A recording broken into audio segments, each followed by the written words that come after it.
Hey everyone, Michael O'Brien here. Now, last week I did a video talking about what to do when a client cancels on you at the last minute and they want to reschedule. Now, as a result of that video, a lot of you have reached out to me, both leaving comments, some of you even messaged me asking, what is the actual process for just booking something in general anyway? How do you take a deposit? How much of a deposit is there? When do they pay you? All of these things.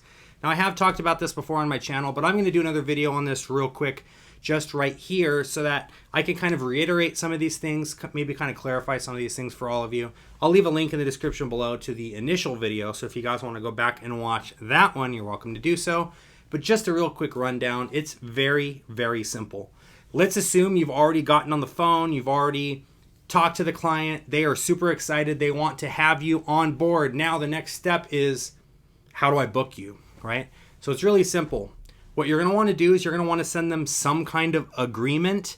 This doesn't have to be an ironclad contract. You don't have to have lawyers look at this or any of that stuff.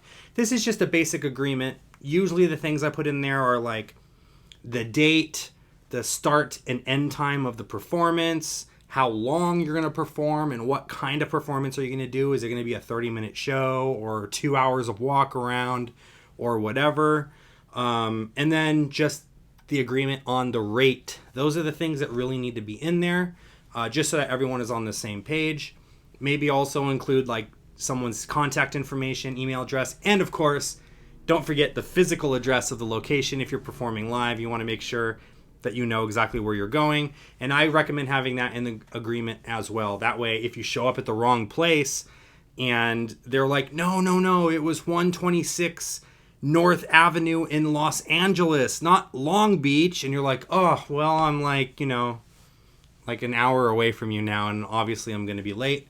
All of that stuff is in the agreement right up front so that they can make sure that there is no confusion or no disagreement or anything. That's the whole point of the agreement, is really just to be able to effectively communicate. Now, you've agreed on everything. You've sent them the agreement. They are going to send you some money as a deposit. What I recommend is that you collect 50% of the total fee.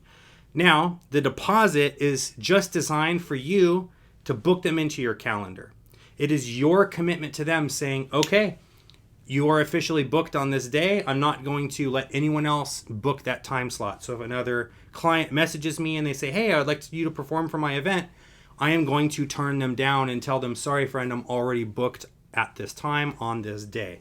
That's all the deposit is really for. And for me, the deposit is non-refundable. And the reason it's non-refundable is because I will be turning down other work because I am reserving this date for the client. So if the client does decide that they want to cancel, unfortunately, the deposit is non-refundable. However, they can move it to another date. Hence the video that we did last week. Again, I'll leave a link in the description to that video as well, so you guys can go watch that in case you haven't seen it yet and you want to know a little bit more information about that. But all the deposit does is it secures the date for the client. The remaining balance is going to be due anytime up until the scheduled performance date. So they can pay it all in full right away, or they can pay you in installments if they want to, or maybe on the day you show up and they pay you. Some magicians like to get paid at the end of the set. Other magicians like to get paid at the beginning before they start performing. It's really up to you. However, I have found it easier to ask the client if they can pay you upfront upon arrival rather than you having to chase them down at the end for payment. It just makes it a lot easier, and you're there. So the point of the remaining balance is for you to hold your end of the bargain and actually show up to the gig, right? So you're already there, you've shown up, and you're ready to start getting set up for your show. It's not really a problem to ask the client, all right, friend, would you mind to go ahead and pay the remaining balance? That way, again, it's done, it's out of the way, you don't have to worry about it. Now, sometimes the client might say, I prefer to pay you at the very end. That's not the end of the world. A lot of times what I've noticed is that they will hold that incentive over your head to do a good job. They want you to perform well so that you can earn that that remaining balance or whatever. I let my clients know through my communications with them over the phone, the videos that they see, my interactions with them, how overly polite and helpful I am. I'm on time. And when you are on time, you're not showing up at start time. You're showing up like a half an hour before. you're meeting everyone, you're glad handing everyone, just being super friendly. All of these things are going to go a long way to let the client know that, you're here, you're serious, and all of this stuff. But if you feel like they really want to pay you at the very end, not the end of the world. That's totally fine. Again, just be prepared after you're done performing, you've packed up and you're ready to go home. You might be chasing the client around looking for your payment. So if you don't mind doing that, that's totally fine. So just to kind of sum up everything I talked about in this video, number one, have an agreement on paper that they have looked at and they've double checked and they've given you the go ahead on. They can either sign it or they can just let you know, I've looked it over and everything is good. So that's number one. Number two, send them a deposit.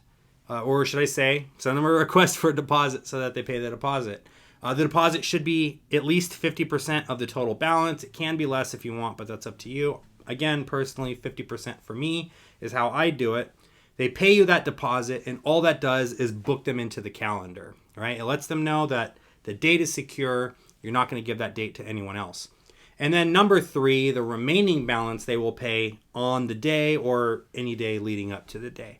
So they could pay it in full right up front, or they can pay you on the day before or after the performance. Again, that's completely up to you, but they should be paying you in full on that day. I do not recommend leaving the gig with them going, don't worry, I got you. I'll pay you tonight before I go to sleep, I promise. 9 out of 10 times when you do that, they're just going to forget. It's going to be like another couple days that you're like hounding them.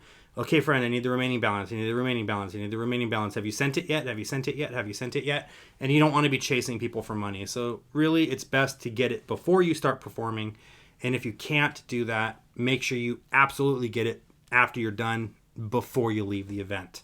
Thank you for watching, my friends. If you'd like to support the channel for just $1 a month, I recommend you click the join button and become a Mob Squad member. Members get access to a bunch of cool stuff, including tutorials, early access to videos, discounts at O'Brien Magic Shop, and more. For more information on how to sign up and the membership perks, please click the membership tab right here at O'Brien Magic on YouTube.